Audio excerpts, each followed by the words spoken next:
আচ্ছা, সাহিত্য কি জীবনের প্রতিচ্ছবি, নাকি জীবনই মাঝে মাঝে সাহিত্যকে হার মানিয়ে দেয়? বইয়ের দেশে আমরা প্রায়ই বইয়ের ভেতরের গল্প বলি, কিন্তু আজ আমরা এমন এক গল্প বলবো যেখানে বইয়ের পাতার 22 গজ একে অপরের সাথে হাত মিলিয়েছে। মতি নন্দীর কনির কথা মনে আছে? গঙ্গার ঘাট থেকে উঠে আসা সেই কালো রোগা মেয়ে, যার পেটে ছিল খিদে আর চোখে ছিল জেদ। সেই মেয়েটি পেয়েছিল তার খিদ্দাকে, যিনি অনেক ভিড়ের মাঝখান থেকে চিনে নিয়েছিলেন হিরেটিকে। ভাবছেন আজ হঠাৎ কোনি কেন? এই কোনি আজ রক্ত মাংসে জীবন্ত হয়ে উঠেছে বাস্তবের ক্রিকেট পিচে। তার নাম ক্রান্তিগড়। ক্রান্তি শব্দটার মানে হলো বিপ্লব, আর এই ক্রান্তি হলো ভারতীয় মহিলা ক্রিকেটের নতুন বিপ্লব। চলুন দুটি গল্পকে পাশাপাশি রাখি।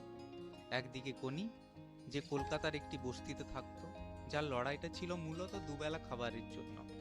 আর অন্যদিকে মধ্যপ্রদেশের এক প্রত্যন্ত গ্রাম ঘোয়ারা, চরম দরিদ্র পরিবারের মেয়ে ক্রান্তি।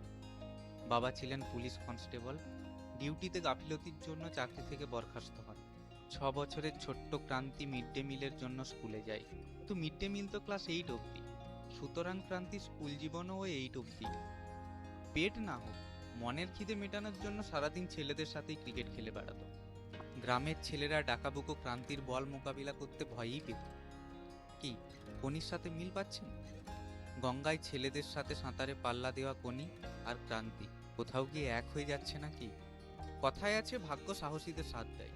কোনির ক্ষেত্রে সাক্ষাৎ ভাগ্য দেবতা নিজে এসেছিলেন সাথ দিতে, বিদ্যা রূপে। আর ক্রান্তির ক্ষেত্রে রাজীব রূপে।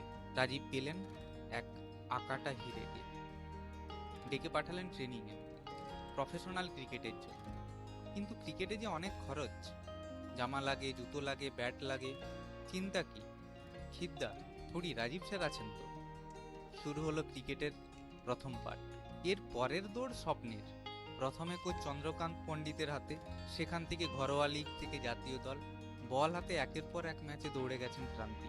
মাত্র 21 বছর বয়সে 6 উইকেট নিয়ে ভেঙে দেন লেজেন্ড ঝুলন গোস্বামীর রেকর্ড। আজ বল হাতে যখন বিশ্বকাপের ফাইনালে দৌড়াবে, হয়তো ক্রান্তির কানের কাছে খিদ্দা ফিসফিস করে বলবে, ফাইট ক্রান্তি ফাইট।